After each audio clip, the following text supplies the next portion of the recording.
Herb, tell me your real name. My real name's Charles, middle name's Herbert Irwin, I-R-W-I-N. I-R-W-I-N. When were you, what do you like people to call you Charles or? I like Herb. Herb? Okay, Yeah. Herb. When were you born? I was born August 14th, 1957 here in Portsmouth, Ohio. Okay. Do you remember, was it like the old General Hospital and, or what? It was Mercy. It's where, Mercy, okay. Yeah, it's where that Herbert building is today, and I used to tell my kids they named it after. And then, yeah, okay. And where do you live now? I live in South Portsmouth, Kentucky, across from the post office in South Portsmouth. Right across the bridge, turn right, and there you are, just about. Yep, right? just about. Okay. What were your parents' name? What was your father's name? My father's name was Grover Irwin, and my mother's name was Mary Penn. She was a local girl from the Penn family out at the Otway area. Okay. P-E-N-N? Yes, sir. Okay. And so let's see how far you can go back. Your father's parents. Okay, father's parents, never met them, but from what I understand, they were from Texas, in the Houston area, Quintana Island, where Dow Chemical is today. That's in the Gulf of Mexico, right near Houston, Texas. How did your dad end up here? He met my mother, and I think he met her in Ohio. Okay. May have been Columbus, Ohio. Is where they met. Was he working up there, or? He was. What was his occupation? You know, he was a merchant marine, but, you know, I think he did a lot of different things. You know, I didn't grow up with him, so there's not a lot of history that I have there. Okay. Now, your mother, was she living in Columbus at the time? She was working in Columbus. She's originally from the Otway, Ohio area. What was she doing up there? She was a bookkeeper. Okay. And then they moved back down here when they got married, or got married and moved down here, or something like that? Or something like that. I ended up on my grandparents' farm in Otway. Okay. What were their names? That was Herb and Dema Penn. Okay. So that would be your mother's parents. Correct. Right? Okay. And now, do you know anything about your great-grandparents? Say on I do. What was that? I do. You do? Pretty extensively on the Penn family side. Okay. Let's see. My great-grandfather, Herb Penn's dad, was a postmaster out at Otway, Ohio. And I can go back to his father, William Penn, and then their father, which I believe is Shadrach Penn, who came out here at the time, one of the first white settlers, if you will, who presumably, this is, you know, I'm not sure that it's exactly accurate, but they claim that he married a Shawnee woman, Jennifer Cross, or Jane Cross. And that's as far back as we go. So that goes back to just after the Revolutionary War. Most of the properties settled in Brush Creek Township were awards from the U.S. government for services rendered in the Revolutionary War. Was he a soldier in the Revolution? As I understand it, he was. Was he from Pennsylvania? Yes, he was. I was just thinking of William Penn, you know. That, well, yeah, we've had a very difficult time really hitting that connection. And I have a cousin, Dale, who's, you know, working, he and his brother Charles, on trying to make that connection. But we're not certain that it is. It seems that these Penns primarily came out of Baltimore. So. Okay. That's where the lineage stretches back to early America. Now, do you have any brothers, sisters, siblings? I do. I do. My brother was a Navy veteran. None of my sisters were in the military, but all of them career women in construction of all things, whether it was Teamsters or whatever. They've been great mothers and, you know, great hard workers, and really proud of them. Are they living today? Or yes, they are. Yes, they are. I have Your brother, is he living? I'm afraid not. He was deceased. He died about 10 years ago with a glioblastoma. It's a brain cancer. They used to tell me that was rare, John, but there's so many people I know who've passed away with it that it causes me to think that there's something that's changed either in the diagnosis or something that's causing more and more cases of that today. We've seen it here in the local area. Was he in the Navy, you say? Yes, he was. Was he in Vietnam or? Well, actually, never quite made it over there. He was on the Samuel Gompers, a sub-tender. And he had gone in to become an electronic warfare technician. And as soon as he cleared boot camp, they said, "We're sorry, we got to pull the schooling because you're colorblind." And back then, they had something called resistor codes. And you had to be able to see colors to be able to interpret the value of a resistor. And that was essential, although that should have been uncovered before he got a contract. So that's why we learned that a contract can be broken. When did you graduate from high school? I graduated from Athens High School. Athens? Athens High School in 1975. Up until that time, I attended Northwest local school district, grades 1 through 11. In Scioto County? In Scioto County. How'd you end up in Athens? Well, I knew I wanted to go to Ohio University. And we had friends in Athens who said, well, if he wants to go, he might as well get acclimated and get started. So that senior year, I optioned to live with them and go attend Athens High School. Did you have any jobs, any summer jobs while you were in high school? I did. I made pizza. Did you? I did. In Athens? In Athens, at Angelo's Pizza. It was famous. Oh, wow. And I used to relay a lot of this back to my mother. And she and my brother started Otway's first pizza shop. What was the name of it? I think it was just Smith's Pizza right Smith's there. Pizza. Smith's Pizza. Okay. So, but it worked for them.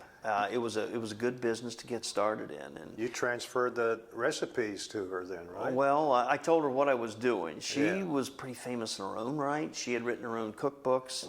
Really? Yeah, she was pretty famous as far as that goes. Tell me her name again. Mary L. Smith. Mary L. Smith. Her maiden name was Penn. Yeah. Okay. Well, you graduated. Did you play any sports in high school? I did. I'm a proud member of that 1974 Mohawk football team. Oh, are you? I was one of April's Army, and really enjoyed the gridiron. Who's April?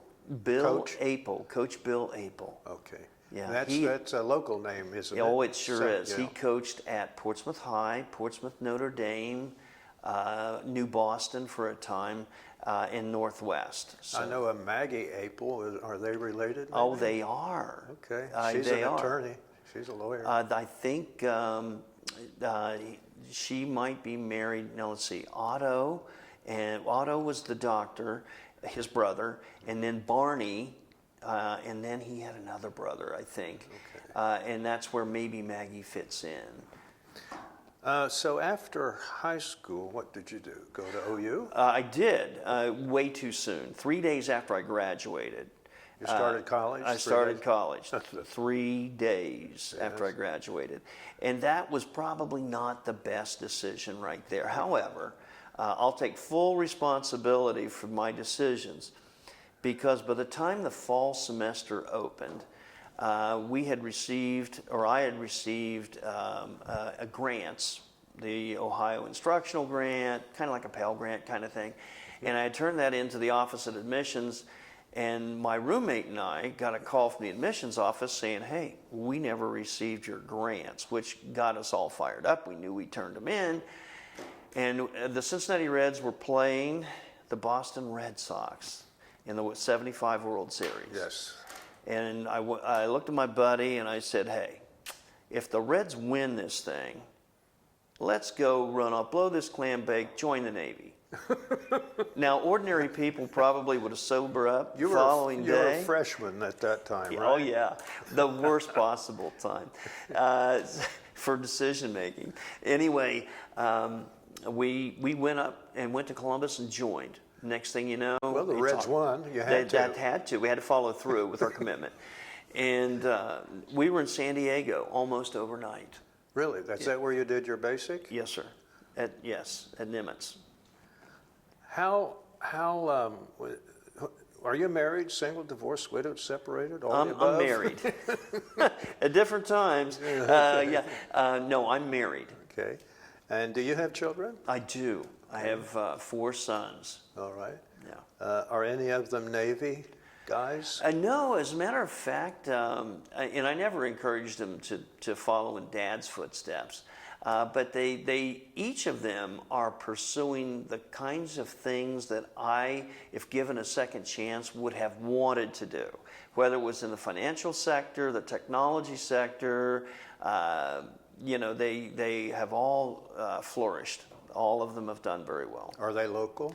Well, 3 of my 4 sons reside in Texas, 2 in the Dallas area, 1 in San Antonio. And then I have a son in South Portsmouth. Mm-hmm. Yeah. Do you have any grandchildren? I have 8 grandchildren. 8? Okay. 8 of them, and it's still counting. So, Boys and girls? it's boys and girls. Yes. Okay. Now, in San Diego, you're doing your basic training at Yes. At Nimitz. Nimitz. Yes. Yep. Okay. How long was the basic training? Was that 8 weeks or? It was 9 weeks. 9 weeks. But I joined in October, so that was going to cross over into basically the Christmas era. And at that time, they would send people home. But being from Otway, Ohio, why would I want to fly back to Portsmouth, Ohio in the dead of winter when I can stay right there in San Diego? So I optioned Better to do weather. that. Yeah, it is. Most definitely. What did your mom think about you joining the Navy? She was concerned. This was post-Vietnam, but not so post that everybody was still afraid of the inherent dangers. And that, by the way, that's important to me because at that time, I don't think our service members, our veterans, coming back from Nam, were given the same kind of reception that they do today. As a matter, and it was because many in the nation were ashamed of Vietnam, were ashamed of our presence, but instead of directing that at their political leadership, they were directing that at our soldiers. That was an injustice. I felt it then, I spoke about it then, and I still feel that way today. So anything that I can do for their betterment, I consider them my older brothers, and certainly I want to do that. So after your basic, what did you do then? Is there some advanced individual training? Well, there would have been, but suddenly there was an announcement that because it was now 1976, that they were forming a bicentennial crew, and this was going to be very prestigious. And within the battalion, they could only select 1. We had about 800 sailors in our battalion. They can only select 1 to send, and each of the naval training centers, Great Lakes, Illinois, and I think it was maybe Tampa or Jacksonville, Florida. We used to have a naval training center there. They were going to recruit from there to produce this bicentennial crew that was basically commanded by Commander Tyrone Martin. Tyrone Martin was a naval historian. He was a gifted writer, and he was I think, 57th in command of the ship. So now they were formalizing as a librarian source someone and some crew members to interpret the history of the ship. What was the name of the ship? It was the U.S.S. Constitution, Old Ironsides. Old Ironsides. Yes. And he was the captain of that ship. Yes. And he was in the Navy, not just a historian. He was on active duty. He was. I believe he had done considerable time in Soviet intelligence, and you will see him on occasion on the History Channel. Say his name again. Tyrone Martin. Martin. Tyrone. Tyrone, and I think it's G. Martin. Okay. So you get picked to be on this ship. It's not a cruiser. It's not a destroyer. It's not a tin can or anything like that. It's old Ironsides that goes back to the Revolutionary or the War of 1812. Yeah. Right. I'll give you a little bit on that. All right. Post-Revolutionary War, the United States was free from Great Britain. They got tired of fighting us, and they wanted to devote their attention to other things, probably their economy. But George Washington realized that the United States, in order to flourish, would have to protect their merchant ships and their commerce and business interests, and he needed a navy to do that. So he commissioned the 6 frigates, one of which was the U.S.S. Constitution, and that was actually the flagship. And she was launched in 1797. And I forget the actual cost in dollars, but it would have been as expensive then to the economy as an aircraft carrier building and launching today.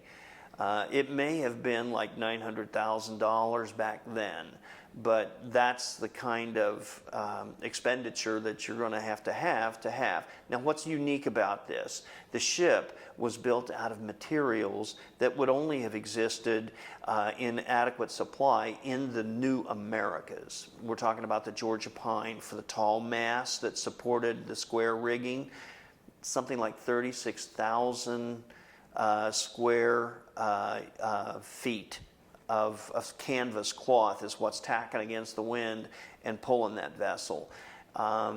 So she was fast, she was formidable. Her hull was made out of the white oak and live oak that would have come from the eastern seaboard in the United States. So these materials were available to us, and we were able to make these formidable frigate ships to protect American interests.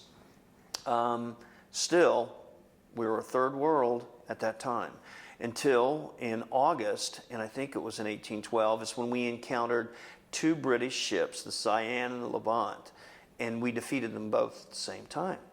In that instant, the United States became a force to be reckoned with. It became... Was that the Constitution that defeated those ships? Yes. Or was another one? The Constitution. Defeated them? Yeah, those 2.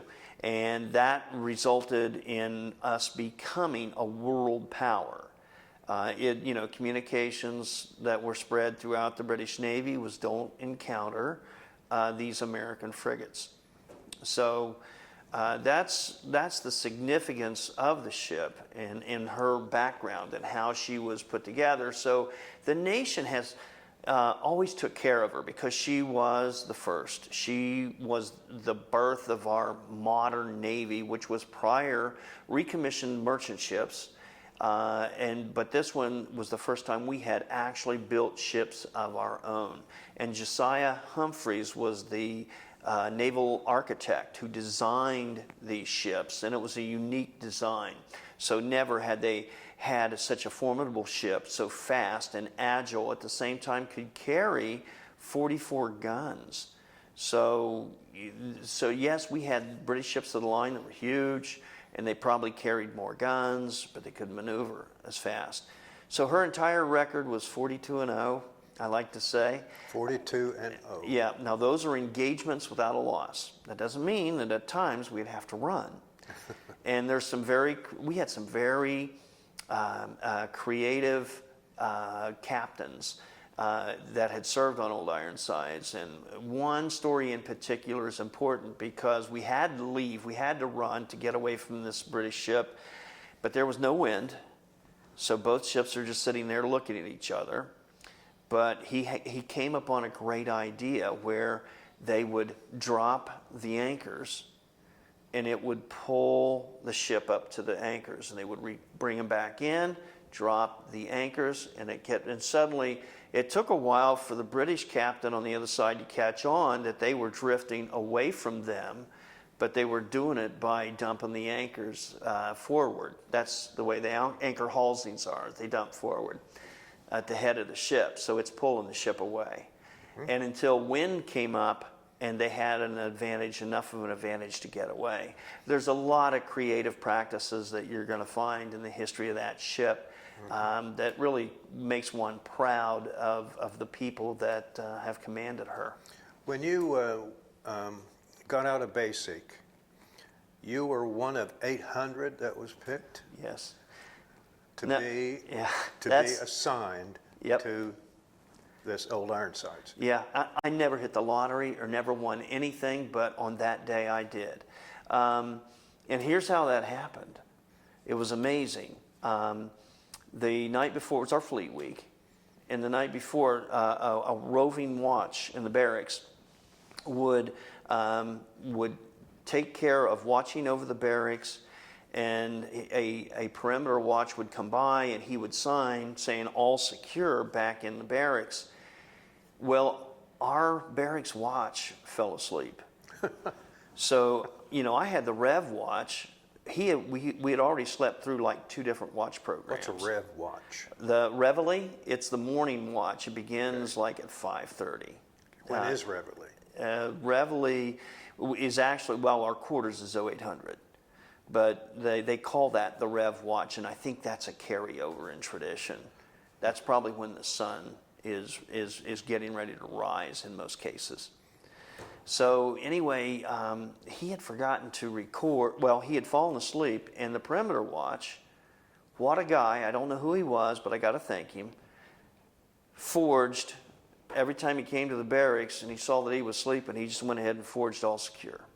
I didn't know that. So I'm in class, and this is in the final week, but we knew when we woke up that we had all missed watch. Me and the guy before me, the mid watch, which would have been like midnight till 4. And when they sent these chasers, these are the recruits that wear the chromed helmets. They're the cops, the MPs. They came to our classroom, and they wanted to see Seaman Recruit Irwin at the commander's office. And I rose up, and my knees and everything were feeling numb. I just knew I was had, that this was it. So I get to the commanding officers. They escorted me to the commanding officer's office. And I mean, he was just tearing everybody who stepped into his office a new one. I mean, for some infraction, this, that, the other thing. I knew I was going to the brig, and I didn't know what to say or to do.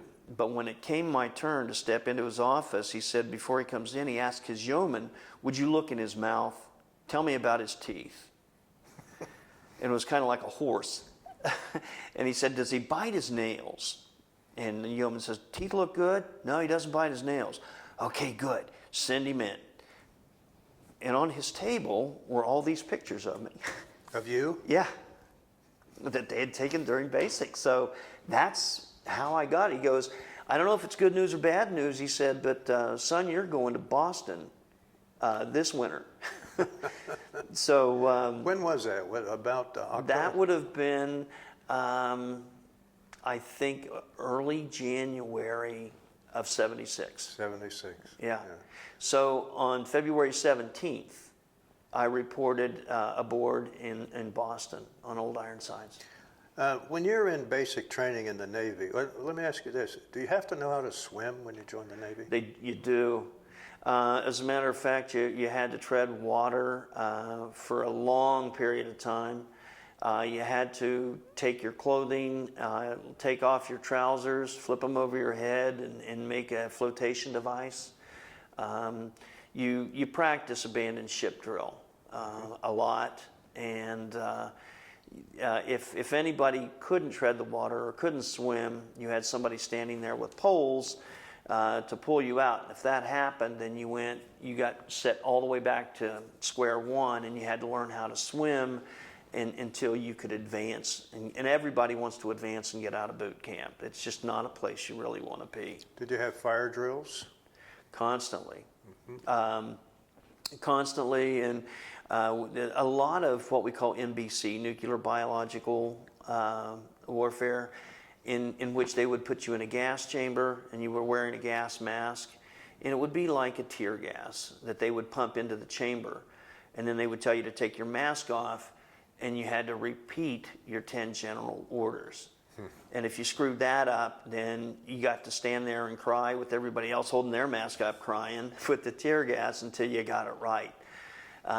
So it was that was kind of a little bit of a pressure situation, but they told us about such things as atropine, taking the syringe and driving it all the way through your thigh, and don't stop till you hit the bone. But you know what? When I think about it, if there was a nuclear attack aboard ship, you're not getting away. Atropine's not going to help. Yeah. Well, okay. Did you? Now you're leaving San Diego. Did you go by train or plane or drive? Actually, it was plane. Plane. And I remember doing a lot of push-ups on the tarmac in San Diego. And it had a logo called Sailors Have More Fun. And I was on top of the R in Sailors doing my push-ups. And I mean, they made us do a lot of them. And I remember saying, I never want to see this R again. And as we were flying out of San Diego, it cuts across the base. I looked down, and there it was. The R? The Sailors Have More Fun, and there's that R. So I did get to see it again. Right. But yeah, those are some of the fond memories of boot camp. Did you fly into, where'd you fly into?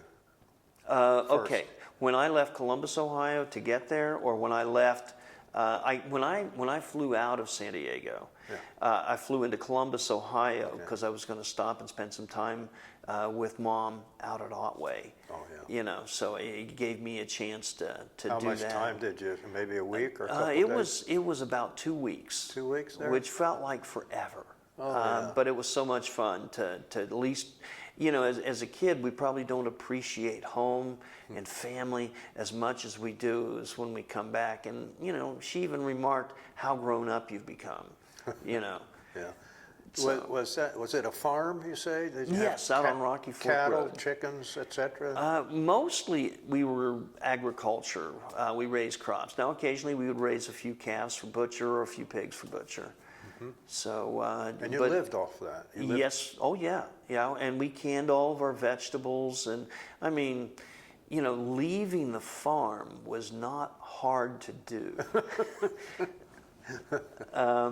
But anyway, no, we were pretty self-sufficient. I only got into Portsmouth maybe once a month for shopping, maybe once a month, which was like a big city. I mean, were you the oldest, youngest, in the middle? Where were you? I was the baby next to the last. My sister had a baby sister. So you had brothers in front of you doing the hard work? Lucky you. Well, yes, yeah. That was pretty much the. Now, unfortunately, when you're hanging tobacco in a tobacco barn, yeah. Youngest guy's going to go up to the top because he can't lift as much as the others. But that just means he's straddling these beams that might slide and roll, and he's like 3 stories up. So it's not necessarily a lot of fun. So now you're flying into Columbus, and you're 2 weeks at the farm visiting. Yeah. And now you got to leave. So Yep. What was that like, leaving? I was excited about it. I think Mom was frightened because in her early life, she had spent time in New York and Boston. Her first husband was a ship surgeon. So she was familiar with Boston and that kind of a city. And she was apprehensive about it, but, you know, she was... You know, at the same time, very, very pleased that I got this special duty. And, you know, within the family, I was probably a hero for a night. For a night? Do you have, your mom was married before, do you have any half-siblings? I do. I have a brother and a sister.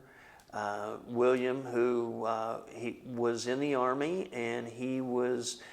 in the Missile Systems Division, like Hawk Missile, I think it was Hawk Missile.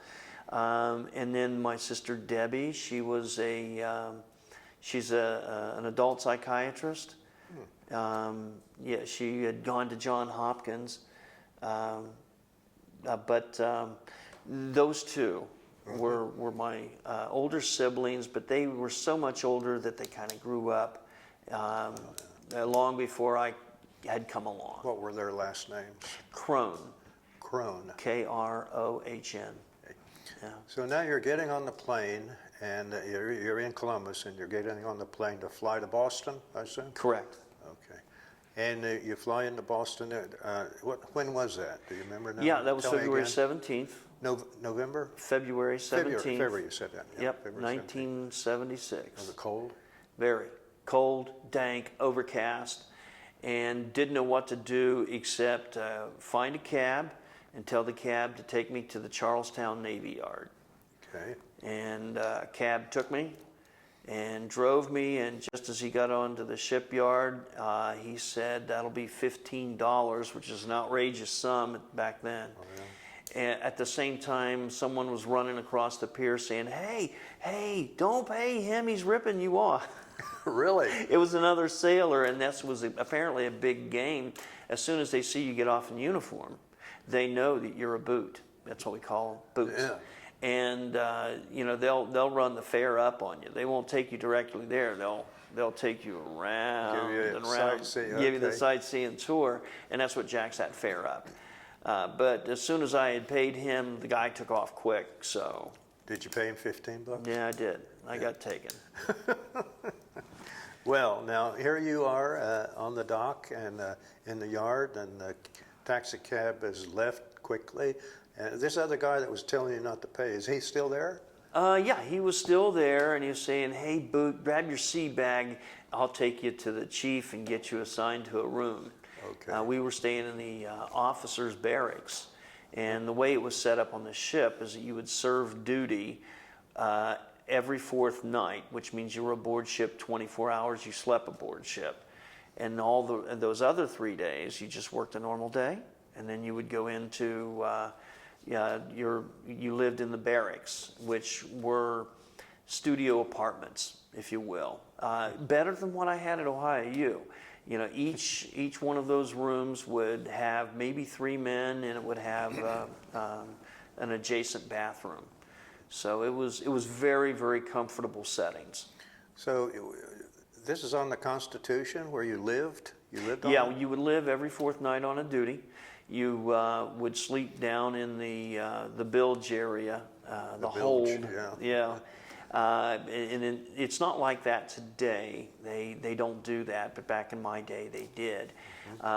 And you know, they had the cots down there, and it was a kind of a break room. You had a television, you know, that you would have for breaks, and the breaks were, if you're on duty, you're given tours in old 1812 style uniforms that the Navy provided you. If you didn't have the duty, you would be wearing modern day uniforms, and you would be going about doing ship maintenance. I shined a lot of brass in my day, John. Did you? Oh my gosh, yeah. Because they were constantly entertaining dignitaries from Washington. And of course, the celebrities. I got to meet the original Baba Black Sheep. Oh, really? Yeah. That World War II crew. Yeah. Or Air Force type. Pappy Boynton. Pappy Boynton, I was trying to That's, think of that. yeah, I knew you would struggle with that, because I often do too. But Pappy Boynton, I mean, they flew him in, and we would give him a guided tour and make sure he didn't stumble around the ship, because he was getting up there in the years. But because that was also a popular television show at the time, Baba Black Sheep, that it made you feel good that within the Navy and the Marines, that they still care long after you serve. Now, I'm not saying the other branches don't. He was a Marine. He was a Marine. A lot of people aren't, Yeah. they don't grab that idea that the Marines are part of the Navy. Who else did you meet famous? Oh, my goodness. Well, a lot of television celebrities, but I think the most important celebrity that I ever met was the journalist that everybody trusted. He was the news. Walter Cronkite? Walter Cronkite. No kidding. Yeah. Took him around the ship. Actually, we tracked his yacht coming up the east, and when it came into the harbor, we tied him off and brought him and his guests aboard the ship. And I mean, he is treated and revered with so much respect. Again, that made me feel good about our military. It was far more personable than one would think. You know, you think that like it's all over when you're done with your enlistment.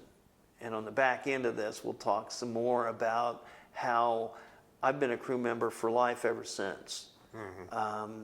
You know, I'm still with them today, and I will be there on October the 22nd of this year to celebrate the ship's 225th birthday. Oh, are you going up there? Yes. Oh, yeah. And we'll go aboard ship, and we're going to go out in the harbor and drop the sails. And on that ship? Does that ship still maneuver, goes out? She's always, you want her to weather evenly on both sides. So what you do is you take her out, and we call it the turnaround cruise. So now when she comes back in, she's berthed. Now she gets to weather on this side. And next year you'll turn her around and she'll be on that side. But in the meantime, there will be sometimes cruises to celebrate certain events. And I was on 4 turnaround cruises in my tenure there. Then last October, they invited me back to join the current crew for another cruise, and now we're going to do it again. And I got a feeling, John, you talk about a 501(c)(3) to be a part of. This is a good one. This is a good one. That we're going to be doing this on a regular basis, usually around October the 22nd, which is her birthday. It's powered by wind? You don't have a secret engine down below? No. Yeah, but for the most part, she's maneuvered with the tugs. But then once they get her out into the open water, then they can raise the yards, drop the sail. We don't do a lot of that because of the inherent risks. But just enough so that, you know, they're going to raise her up and go through it. They could do more. But again, there's a risk factor. You've got to be careful. Now, we keep her in great shape. You know, we actually have a maintenance building of shipwrights that are constantly repairing, restoring, and replacing anything that needs to replace. She's in mint condition. What's original on the ship? Less than 8%. Less than 8%? Yeah. Okay. And it's a portion of her hull that goes down, which is the very keel, the actual keel itself. There is a section of it that is part of the original. Everything else has been replaced at some time or another over the past 225 years. So there's some old stuff on there. Oh, yeah. Yeah, there is. And there's a lot of memorabilia items. There's the desk that was taken off the Guerriere when she was defeated. What was it taken off? The desk. There was the captain's desk. Captain's desk. Yeah, there was a couple things that we rated that ship for because our wheel was blown away, so we had to take her wheel and put it on the ship. And you're saying the Guerriere, the enemy ship. The enemy ship. You had to take her wheel. Take some of her parts off to get back home. Okay. So there was a desk that belonged to the commanding officer, and that was taken by the captain, Isaac Hall. Is it still there? Still there. Yeah. Great. It's I encourage anybody in the Boston area to go to the ship. It's free. Just as any commissioned ship you can tour. If they don't have anything going on and they're there in our harbor, you can arrange and have a tour aboard ship, and we're no exception. We outdrew the Red Sox. I don't know if I got to the actual story of why I chose to go to the Navy and leave Athens. Did I? No, I tell me that? why. Yeah, you did. You had if the Reds won. If the Reds won. And they won. Man. And they won. And guess where I ended up? Boston. Boston. Yeah. So now the other team, I'm in their city. Yeah. So now I'm in their city. We outdrew the Red Sox. Really? Yes, we had more visitors aboard Old Ironsides in 1976 than the Boston Red Sox, which were a very popular team because they had Freddie Lynn and a lot of great players, although they get lost to the Reds. Yeah. We still outdrew them. And that was one of the primary responsibilities we had, was recording where everybody was from. And we would keep track of that, where they were from. You mean and the how many. visitors? The visitors. Okay. And we had visitors from 88 different countries. How many? 88. Okay. Soviet Union? Yeah, I'm sure there were Russians that were at that time. We did have some visitors that came close. They got to stay at gunpoint out in the harbor where they got pulled in for, it was a Russian trawler Really? that came in within the 200-mile limit, and the Coast Guard brought them in. Now we were in the same area, so I got to see Russian civilians, but they were under heavy guard. I'll bet. Yeah, yeah. What was your rank there? I was an E4, a storekeeper. Didn't start out that way. I started out because I was from the Midwest as a fireman for engineering. And the assumption was, I was told later, guys from the Midwest are used to handling farm equipment and machinery, and they're more inclined, as opposed to people growing up along the coastal areas would have been seamen. But when you go to Old Ironsides, you have to be a seaman. And I was practicing my seamanship, and it was a cold February morn, and I ran a marlin spike through my finger. A marlin spike is like a 20-penny nail, only it's in the form of a needle. And that's what we would stitch nylon lines with to dress them off nicely. And, you know, mine got stuck, and I wasn't thinking, and most injuries happen this way. I hit the base of the marlin spike on the deck of the ship, and my gloved hand came up and came back down, and it ran it through one side of my finger and out the other side. And the chief and the other crew pulled it out. The chief, I remember him saying, "Think about how good this is going to feel when it quits hurting." That helped a little bit. Did it? Oh, yeah. Was anybody else ever hurt on ship? I mean, seriously? Yeah. Anybody die? Yeah, we did have somebody die. Yeah. And that was in 1978. That's where a prank went bad. Oh.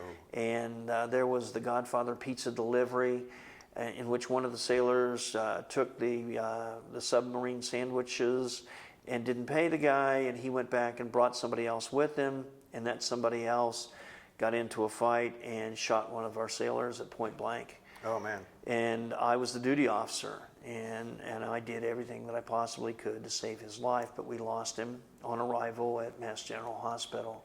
And that was over a non-payment for a pizza? Yeah, that's all it was. It was a ridiculous prank that just went bad. What was pranky about it? I mean, the guy... Well, they were tossing the sandwich around the room, and it frustrated the delivery person who went and got somebody else who was really dangerous. And I can tell you more stories about that even showed up on 2020 years later. Really? I'm going to go ahead and do it. I'm watching 2020, and the man who shot this sailor, his name was Jim Foxworth. And I was watching a 2020 episode where a man had hired a hitman to kill his wife's lover. And he did. And then they delivered the name of the shooter, which was Jim Foxworth. And I almost fell off the couch. This was in 2006. He had to have gone to prison and then got Well, out. that's the interesting story. He had gone to prison for only 4 years.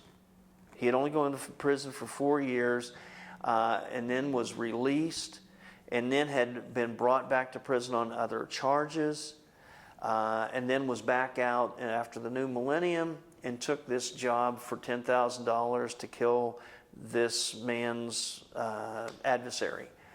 I had to get in touch with that man, and I wrote him, the brother of the man who was slain. And I said, look, in my heart, I believe this never would have happened had they kept Foxworth in prison in Walpole, Mass.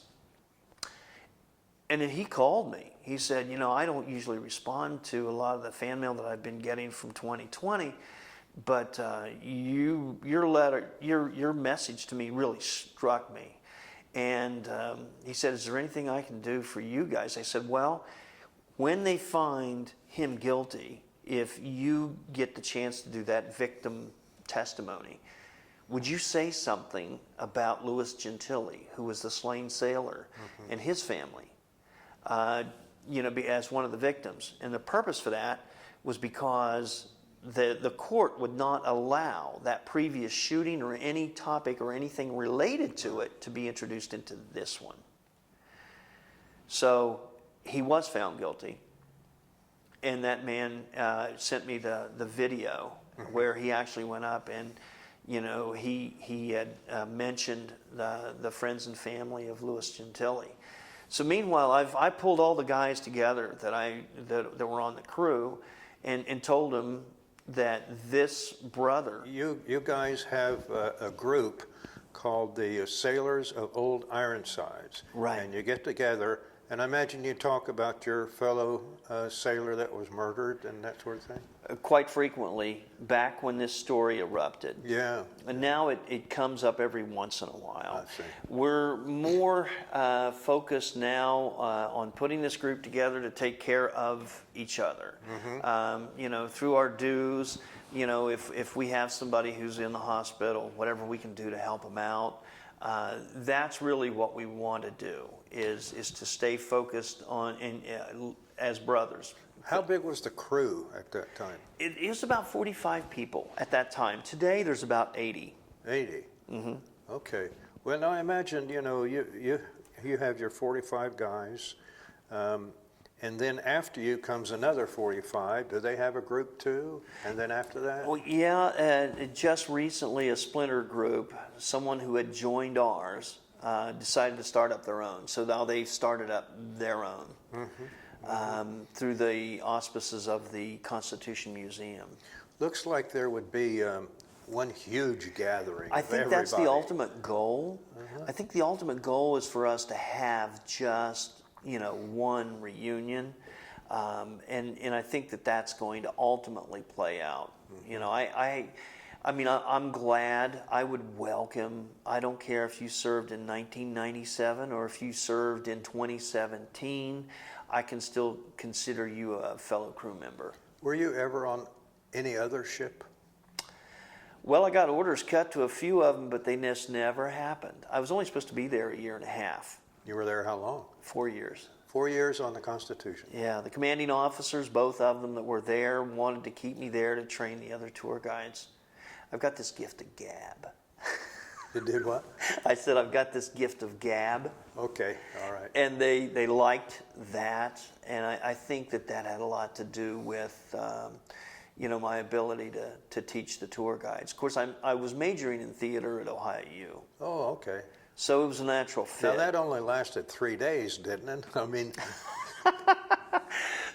Well, that's true, but at Athens High School, I was engaged in the see. drama, and I was best actor of 1975. All right. And if you go look in the annual, that's the only mention of me you'll find. So you were there 4 years. How long was your entire Navy service? 4 years of active, 2 years inactive. Okay. Inactive means that you could be called, but you never were. Right. They actually made an offer to me, Commander Gillen, the 58th commander, that, hey, if you'll stay with us another 2 years, we'll convert your inactive to active and keep you here. But I had a son, and I really wanted to stay with my wife and son every day. I didn't want to be aboard ship. And oh, by the way, I had him christened aboard 2 cannons. You did what? You had your boy christened? Yeah, aboard 2 cannons. Okay. Have you ever heard the term son of a gun? Yeah, there you go. Okay. Because the only access to medical care a sailor would have had was to bring his spouse aboard ship and her deliver with the ship surgeons. Mm-hmm. So they would take sail, canvas, and rope off an area between cannons to have a birthing room. The offspring were known as sons of guns. So does the Constitution have guns still? Oh, yeah. Does it? Yeah, it's got replicas from the 1920s, because the originals were dispersed across the United States in various places. Yeah. Do they know where any of them are? There is one in Toledo. I'm going to find it somewhere. Could be in a park up there. It could be. It could be in any park. Would you be able to recognize it by Sure. engravings on it? Or Oh, what? yeah. Yeah, because they have British engravings on them. They were, British. Oh, yeah. That's where we got all of the cannons.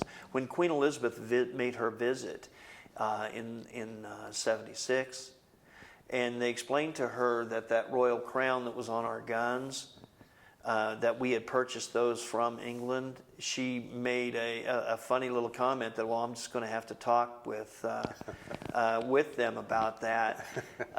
But that's how we got those cannons. We purchased them from them. But we had 44 guns on board. Just so you know, there's a lot of people that stationed aboard the ship back in her active warfare days, 450 to be exact. Right. So for us to have 45 people, obviously we didn't have to have crews running 3 shifts, sleeping up aloft, and also gun crews manning each of those cannons.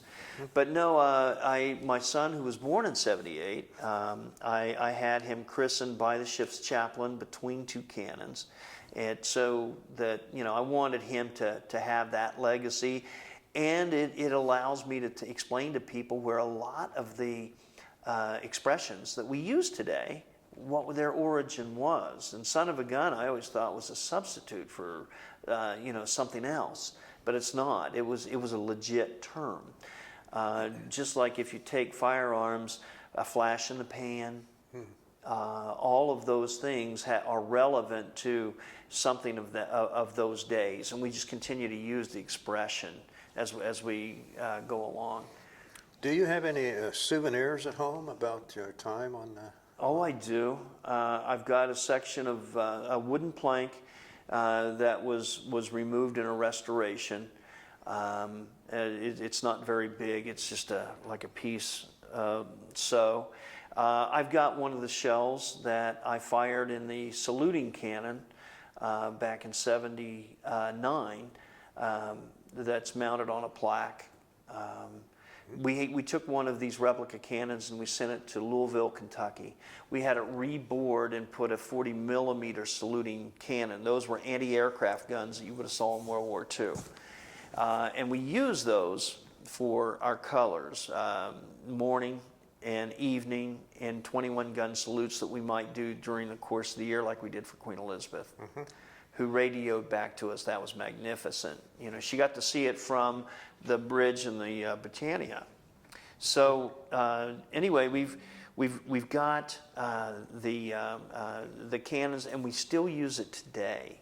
And I laugh because I was on that original gun crew in '76 where we started doing this, and they are still carrying that tradition every day. And it's really funny when I'll see a new guide for the first time and he starts telling me about this tradition. I don't say anything. But to think that over 45 years ago, that what we started then, they're still doing. Have you ever sort of blended in with the crowd and taken the tour aboard ship and not said anything, but just walked around? That's the hardest thing in the world to do, John. You didn't do I've that? tried it. I've tried it. I've failed miserably. Even if I have to ask my own questions. You had to tell that guy, no, here's the way it is. I wouldn't do it like that in front of anybody. Yeah. Okay. I just feel so connected to it. And the script and everything that I learned, it all came from Commander Martin's research. He literally took the time to train me and the rest on all of the information that was accurate. Because far too often stories get started and guides give you the bad information. And I hate that, because this man, you know, though as committed as he is to it, I wouldn't want that tarnished. So keep it real. He used to make us read, and we would have to read the Hornblower series. Have you ever heard of that? Yeah. Yeah. That was to give us a little bit of a concept of what life aboard ship would have been like. And you'd be amazed at how many people that is perhaps the only understanding that they have of the hardships aboard those vessels in the day. Have you ever seen the movie Master and Commander? Oh, absolutely. That's where you'll note that in that movie, he receives a message that says, do not engage the U.S. frigates. Yeah. When were you discharged? October the 23rd, 1979. And you were married then, right? Yes. When did you get married? I got married March 10th, 1978. And what's her name? Mary Irwin. Mary Irwin. Of the Counseling Center fame, of the Hope Source fame, Oh, okay. of the Pike County Recovery. Is she with Hope Source? Is she on Yes, she is. Okay. Yes, she is. Now, do you still have your uniform? I don't. I have one of the buckles that would have been laced into my shoes. Okay. That's the only uniform that I have left. But none of your sons have joined the Navy. Nope. No, they haven't. And that's okay. You know, they don't have the same attraction to motorcycles that I had, and a lot of other things that I did that I consider now to be dangerous. They don't make me stay up at night.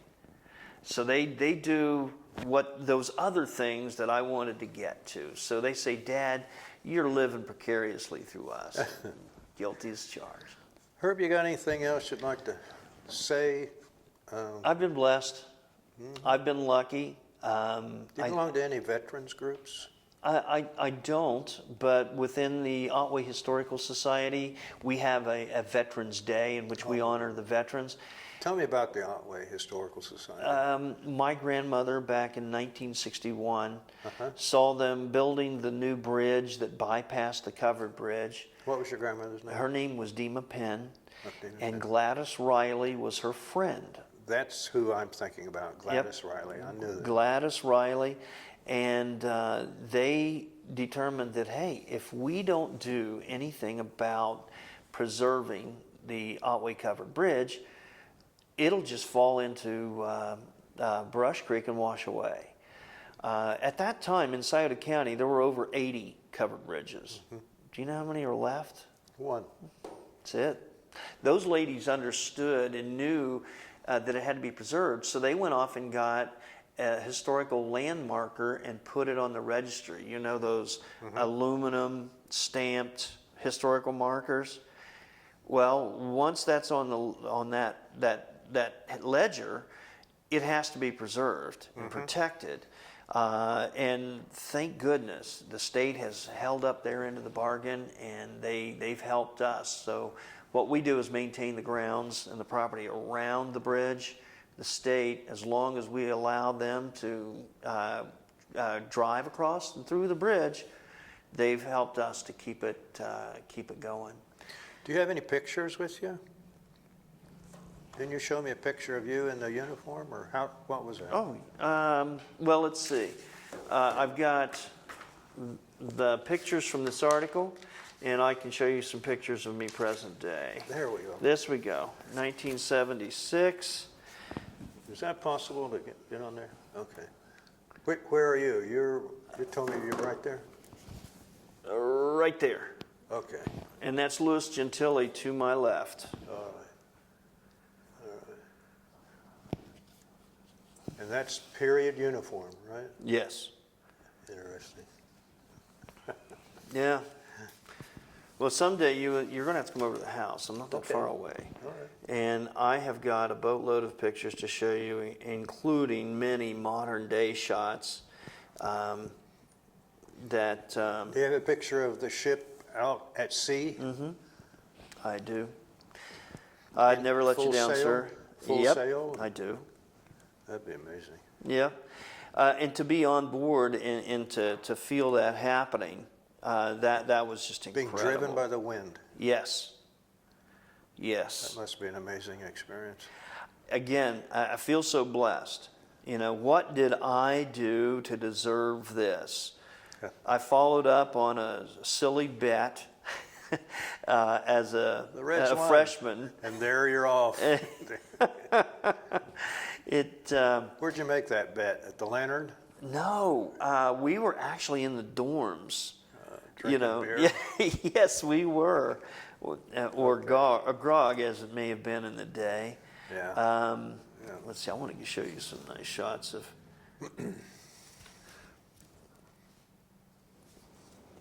Oh, yeah. That was us in October. Wow, look at that. There's a tug in front of it there. Isn't it? Yeah. Or is it pushing you out to sea? Is that possible? I think they're trying to bring us back. I can send you guys. Go ahead and flash through it, and you can pick. I'd like to show you me standing in front of some of the modern crew. Oh, that is. Yeah. Oh, that's a good one. Look at that. That's great. And also, yeah, and I have a video of them raising the yard, and I want you to see the teamwork. Yeah. That's a good one there. That's what she looks like. There's where your son was born. Yeah. Well, this is amazing. That's amazing. That is amazing. Well, I appreciate your coming in, Herb. It's been an interesting It's session. really been my pleasure. You know, it's something that I'm proud of, obviously. And this is the modern crew, and they're pulling those lines. They got on camo. They're pulling the lines. What lines? They're raising the yard. You raise the yard, and then when it gets raised, you drop the sail. Now, is that what they wear, the camo, when they're working? And then Yes. when the tourists come on, they change to the 1812. 1812. Yeah. Okay, good. Yeah, we're actually underway there. So I would love to show you the video of these guys, just to show you how that teamwork comes into play. But it's just incredible. Now I've got just a second here. I won't tie you up. But there's, okay, that's me in front of Okay. the crew in October. All right. You're bearded there. Yeah. They let you wear beards there in the Navy? In 75, they allowed us to, but I couldn't grow one. I was too young. Oh.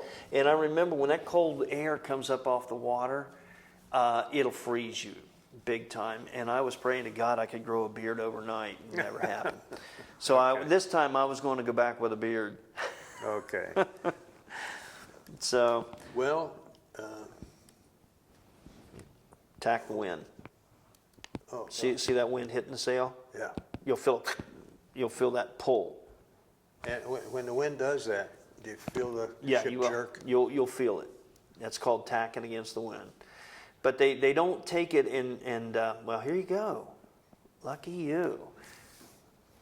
There they are working, They're pulling the line pulling the what to line? raise the yard, They're raising the yard. which is the cross Yeah, yeah. member. Yeah. Raise it up, and then from that, it's going to drop the sail. But see how you have one guy pulling at the end, runs back up, takes another spot. I see that. Yeah. You're underway there. Yep. Okay. Well, Herb, thanks again. I appreciate it very much. Hey, we need to have more talks like this. No, Thanks, it was buddy. my pleasure. All right. Good. Okay.